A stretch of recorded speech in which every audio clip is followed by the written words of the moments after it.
Hello, hello, hello. Welcome sa Logic Pilipinas. May pag-uusapan tayo dito. Alam niyo ba? Yun, natapos din. So, alam niyo ba, si Marcos, parang may sinabi na naman tong tao ito. Alam niyo ba ito? In the last decade, they stopped the following rules. Apparently, in the last administration, Duterte, they removed that rule entirely. So, iyang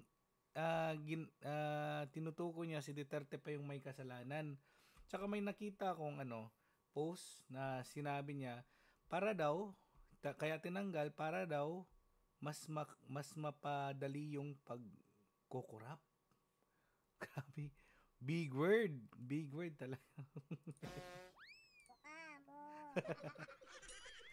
Big word galing pa sa kanya. Ito yung video niya. Kasalanan ng Duterte administration by Abante News. Apparently, in the last administration, they removed that entirely. Okay. And I was shocked. Yeah. I was shocked because this is like Na-shock pa ang putik. standard procedure. This Wow. is like, you don't think about this anymore. Apparently, Tingnan niyo. My God, I hate that. I hate drugs. I hate drugs talaga. Ito, actually irrelevant yan. Bakit? Ito yung papakita ko sa inyo. Irrelevant siya. Bakit? Ito. Pakinggan nyo, guys. Mga ka-Logic Pilipinas dyan, pakinggan nyo. First, executive order ng presidenteng ito. Ito. Philippine President Ferdinand Marcos Jr. abolishes two government offices through his first executive order. Those are the office of the Cabinet Secretary and the Presidential Anti-Corruption Commission. Andaw? Presidential Anti-Corruption Commission. Marcos cited the need for a just allocation of resources amid the ongoing health and fiscal crises for his move. The PACC's functions will now be transferred to the office of the Deputy Executive Secretary for Legal Affairs. As for the office of the Cabinet Secretary, its secretariat will be placed under the control of the Presidential Management Staff. So yun, ano yung tinanggal niya? Ang tinanggal niya, Presidential Anti-Corruption Commission. Ito yun.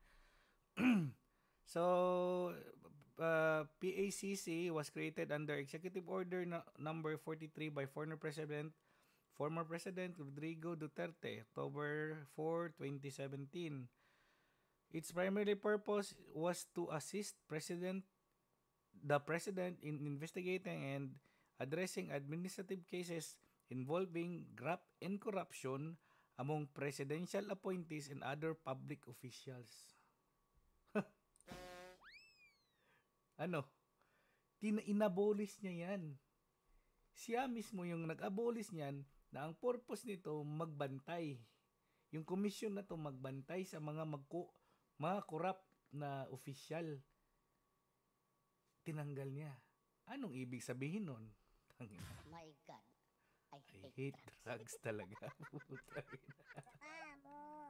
Ay, nako. PACC was responsible for conducting lifestyle check and fact-finding inquiries concerning public officials, reporting findings of investigation and commending appropriate legal and administrative actions, launching initiatives like Project Kasangga, which aimed to create a national anti-corruption coordinating council to enhance interagency cooperation against corruption. Logic Pilipinas. Anong naiisip nyo? Kahit na grade 1, parang naisip nila, ba't mo tinanggal yung commission na nag-i-aim na magtatanggal or magpupulis sa mga corrupt? Ano? Tapos ipapasa mo kay Digong na siya yung gumawa nitong itong commission na to. Ikaw tinanggal mo para to give way to the corrupt officials na walang pupuli sa kanila tsaka makakagalaw sila ng freely. Yun. Hindi na tayo magpapaligoy-ligoy dito, guys. Hindi na tayo ano palang purpose sa pag-abolish niya nito? Bigyan niyo ako. Sige nga, bigyan niyo ako ng magandang rason. Ay, nako talaga. Wala. My God. I hate drugs. Ay, nako. Ito. Abolition of PACC in July 2022. First executive order. Kaya yung mga buhaya ngayon, ang daming nakain. Kasi nagutom sila sa panahon ni Digong. 2017 ginawa niya ito. Kaya 2017, 18, 19, 20, 21, 22, gutom na gutom yung mga adik, gutom na gutom yung mga korap, mga buhaya. Kaya ngayon, ang laki ng mga lamon nila. Ang hirap talaga. Nako. Sana makita nyo to at saka i-share nyo sa mga kaibigan nyo. Balikan natin yung first executive order niya na tinanggal niya yung Presidential Anti-Corruption Commission.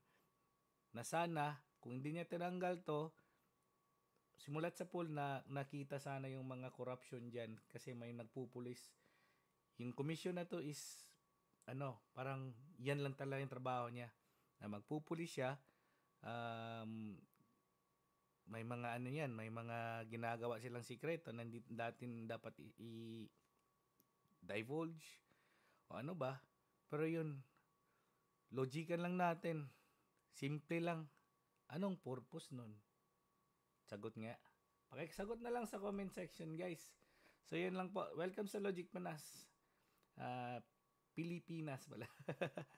So if ever may mga tanong tayo, mga questions, saka may gusto kayong pag-usapan natin, i-comment nyo lang sa comment section, saka maggagawa tayo ng video niyan. Okay?